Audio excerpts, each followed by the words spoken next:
Hello, today we're going to talk about how the travel.state.gov, you see it right here, travel.state.gov, travel.state.gov. Don't worry about this little piece at the end here, it'll fill it in automatically. Travel.state.gov website is going to tell you what you need to know about the countries you want to visit on an international. Hey, if you're not already subscribed, if you subscribe, it's a great thing for me. It's a great thing for the channel because it helps other people find us. The more people find us, the more. Uh, Second thing, if you get any value at all out of today's video, go ahead and give us a thumbs up. That not only helps us as far as, again, being found, but also lets us know if we're on the right track and giving you information that can help you. And third, if you want to see the other videos, and we're going to have a lot of them over the next 3 to 6 months. If you want to see the next bunch of videos we release, go ahead and ring that bell. Ring that bell, you'll get notified as we release new videos. So whatever international country you go to, there's regulations. Travel.state.gov has those rules. You come here to the main website. Don't get distracted by the rest of the stuff on here. We're going to go over that in additional videos. We're trying to keep these videos to less than 10 minutes each. So today's video is about international travel, more specifically about country information. Before you go, it's a great checklist. Read it, understand it. Without country information, come in here, type in India. Click on the drop-down box, folks. Government websites get confused way too easily. India is a level 2. Exercise increased caution. So's Spain. So's Italy. A lot of countries in Europe. And basically, I mean, I think those countries think the same thing about the United States. High risk of crime, and there's a risk of terrorism in India. If you read more, here's why it's great. Don't go to these territories, right? Because of terrorism and unrest. Stay away from within 10 kilometers of the border. Violent crimes such as sexual assault has occurred at tourist destinations. These are things you want to be looking out for. Also on here, you're going to find that they've actually got a special warning on here for women traveling alone. Right down here. Visit our website on women travels, but here, do not travel alone in India if you're a woman. This is the kind of information you need.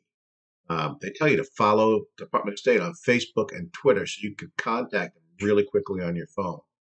There's also another program I'm going to talk about in another video called STEP. To make that even easier, you'll see that right here. You can see I've already been there. That's why the color is different. They talk about the different territories and what's going on. There's alerts.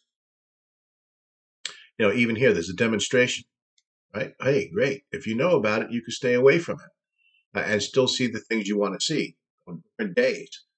They'll tell you how long your passport has to be valid for. This has tripped up so many people. They say, oh, I've only got 3 months left on my passport. That's good enough. I'll get it renewed when I get back. I'm not planning on traveling again. To go to India, you have to have 6 months beyond the date of your visa. Yes. Your visa? Yes, travelers must have a visa. That's also what you're going to find out. A lot of sites in Europe that you go to, Canada, Mexico. U.S. travelers don't need a visa. India, you need a visa, right? It goes into how to apply for the visa, that further down, right? It tells you, depending on where you're coming from, you might need a yellow fever vaccination. Most people from the U.S. don't need that. However, your doctor may say that you should get it if you're going to India, because they're saying it because they have other people who have it. Usually when you leave the U.S., you have to worry about having currency more than $9,999 because at $10,000, there's a reporting requirement. Well, in India, that level of reporting is $5,000. You look at the U.S. rules and you say, okay, I've got $9,000 in cash because I'm going to do a lot of donations or I'm going to see family. Well, in India, you have to declare that if it's over 5,000, right? As you come down here, you'll find that you can get all the addresses for the embassies and the consulates. Here's what I was talking about, right? Hey, here's where you can go and get your travel visa or electronic travel authorization.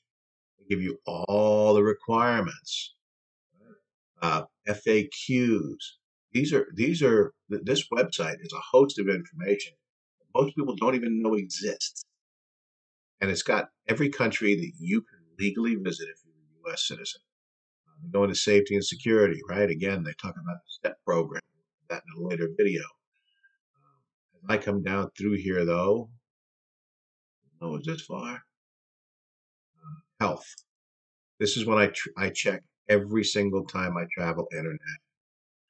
So here's the warning. U.S. Medicare does not apply overseas. You get sick in India, you pay out of pocket. There are health insurance policies you can buy before you.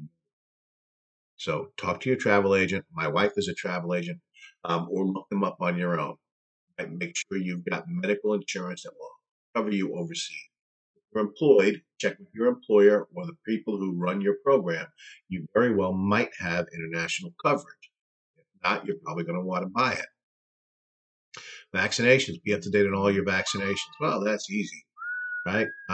Here's how if you're arriving from certain locations. Look at this. Dogs and bats have a high risk of rabies. So depending on how long you're staying and where you're staying and what you're going to expose yourself to, it's recommended that you might want to get a rabies vaccine. Here's another one. Doctor. Your doctor can tell you if you have an underlying health care issue that you might want to have a vaccine for before you go to India. Here's when they have their flu outbreaks, November to April. Well, we experience the same thing. They've got outbreaks of avian flu, H5N1, right? And they've got fact sheets on this. You may or may not need, depending on where you're going and what time of year, a malaria vaccine, malaria prophylaxis. This is all great information. Again, this works for any country you could think of. If I come in here, if I'm allowed to go to Spain, which of course we are as Americans, right? If I typed in North Korea, it probably wouldn't give me anything. But you'll see even Spain has a level 2 exercise increase. They list here when demonstrations are planned for, just like India.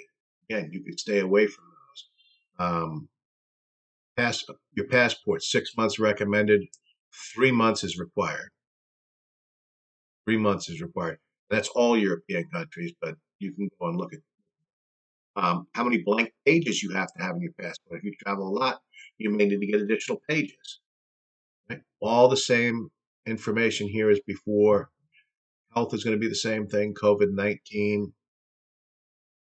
Again, U.S. government does not pay medical bills for U.S. citizens, right? They're not going to accept your insurance. Spain doesn't have any special vaccination requirements, but you're being warned. Exercise caution when purchasing medicine. Of Americans go overseas and they try to buy cough medicine with codeine and a bunch of other stuff. It may very well be taken from you when you get back to the U.S. It is, will, it won't. What I'm saying is there's a possibility that if you purchase prescription medicine or medicine that's considered prescription medicine in the U.S., overseas, it might not need a prescription. You can buy it all you want. Back to the U.S., it may very well be. U.S. Customs Border Protection are responsible for rules governing transportation of medicines back in the U.S. Again, whether I agree with it or you agree with it or not, the law is what the law is, and U.S. Customs and Food and Drug Administration may very well buy overseas away from you. You've got fact sheets on that. Hey, beautiful. There's fact sheets for all sorts of countries. So this is a great resource, and I encourage everybody to do it. Like I said, I try to keep these videos to less than 10 minutes. We're at 9 minutes, 20 seconds now. So if you got value out of this, please give me a thumbs up. If you haven't subscribed yet, please subscribe. And I would encourage you to go ahead and ring that bell. We're going to have a lot of videos coming out in the next couple of months. Right now it's October 25th, 2022. And we're hoping to have 30 or 40 videos over the next 6 months. So happy travels, stay safe, and hope you the rest of your day.